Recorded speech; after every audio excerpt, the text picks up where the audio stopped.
سلام يسوع.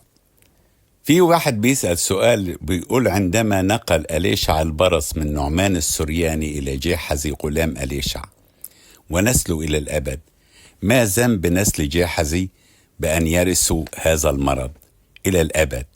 وهل حدث هذا فعلا؟ لأن الرب يقول: لا يؤخذ الأولاد بذنوب الآباء. وإذا فعلا ورثوا البرص إلى الأبد، هل يوجد نسل جيحزي مع البرص إلى يومنا هذا؟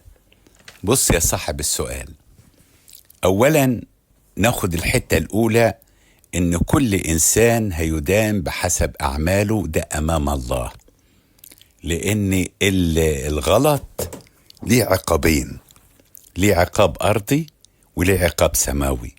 العقاب السماوي الغلط هلاك للإنسان، فلما أخطأ آدم واضطرد من الجنة وأصبحنا إحنا هنتولد من آدم، ففيه هناك إبوة وبنوة، يبقى إحنا هنورث من آدم الموت. فإحنا ورثنا من آدم الموت واتولدنا برا الجنة. هل حد يقدر يقول: طيب إذا كان آدم غلط واتطرد من الجنة، ليه أنا مولود برا الجنة؟ حاجة تانية عايز أقولها لك يا صاحب السؤال، لو أنت أبوك راجل غني وأنا أبويا راجل فقير، انتقل والدي وانتقل والدك، أنت هتورث الغنى وأنا هورث الفقر. هقول إيه ذنبي علشان أبويا فقير أنا أورث الفقر؟ والتاني يقول لك: وأنا علشان أبويا غني أورث الغنى. إذا ما دام في أبوة وبنوة في وراثة، اللي احنا ورثناه من أبائنا اللي هي الخطية مش الخطايا. إيه الخطية؟ اللي هي الذات، الأنا، ودي لو ربنا هلكنا بسببها يبقى إذا ربنا بيظلمنا. طب عمل إيه؟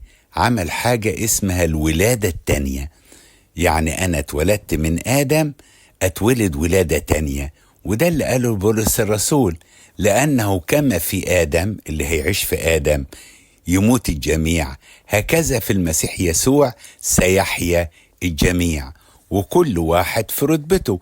إذن هنا إحنا اتولدنا الولادة التانية، يبقى إذن في حاجة تانية، سلوكنا الإنسان العتيق بتاعنا اللي بيحاربنا، الروح القدس هيسكن فينا وهيساعدنا ويقوينا وياخد من المسيح يسوع ويدينا. لكن لما نيجي نقول العقاب الأرضي، العقاب الأرضي هيبقى موجود، يعني الفقير ابنه هيطلع فقير، الغني ابنه هيطلع غني، فهنا في وراثة في الأرض. فجيحزي لما قال له: برص نعمان السرياني يحل بيك وبنسلك إلى الأبد، يبقى إذن هنا البرص ده عقاب أرضي لكن مش عقاب سماوي. والدليل على ذلك، طب ما يسوع المسيح في إنجيل يوحنا 11-12 اتعزم في بيت سمعان الأبرص وكان معزوم هناك، يعني معناها كان من ضمن القديسين المخلصين. ويبقى إذن هنا لما نيجي نشوف إن البرص ده عقاب أرضي فقط. لو واحد من أولاد جيحزي أو من نسل جيحزي عاش كويس ده ليه السماء، لو واحد ما عندوش برص وعاش وحش ده ليه النار.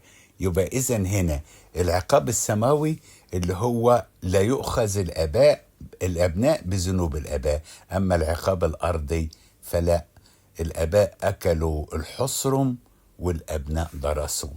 يسوع يبارك حياتك.